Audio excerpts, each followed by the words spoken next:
চৌদ্দগ্রামে প্রতীক পেয়ে প্রচারণা শুরু করেছেন চেয়ারম্যান প্রার্থী অধ্যক্ষ রহমতুল্লাহ বাবুল। চতুর্থ ধাপে উপজেলা নির্বাচনে প্রতীক পেয়ে আনুষ্ঠানিকভাবে প্রচারণা শুরু করেছেন চৌদ্দগ্রাম উপজেলা চেয়ারম্যান প্রার্থী অধ্যক্ষ রহমতুল্লাহ বাবুল। বিস্তারিত দেখুন চৌদ্দগ্রাম প্রতিনিধি শফিউল আলমের প্রতিবেদনে। 5 জুন নির্বাচনকে কেন্দ্র করে বিভিন্ন আয়োজনের মধ্য দিয়ে আনুষ্ঠানিকভাবে চেয়ারম্যান পদে প্রচারণা শুরু করেছেন চৌদ্দগ্রাম উপজেলা আওয়ামী লীগের সাধারণ সম্পাদক ও আনারস মার্কার প্রার্থী অধ্যক্ষ রহমতুল্লাহ বাবুল।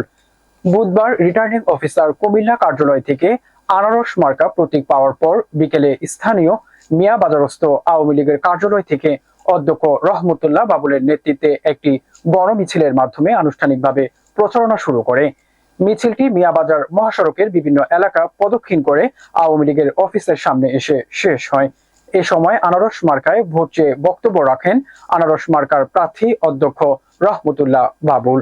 এ সময় 2 নম্বর উজিরপুর ইউনিয়ন পরিষদের চেয়ারম্যান নাইমুর রহমান মজুমদার মাসুম, 2 নম্বর উজিরপুর ইউনিয়ন আওয়ামী লীগের সভাপতি মিয়া মোহাম্মদ নাসির উদ্দিন সহ আওয়ামী লীগ, যুবলীগ, ছাত্রলীগ, শ্রমিক লীগ, মহিলা আওয়ামী লীগের নেতাকর্মীরা উপস্থিত ছিলেন।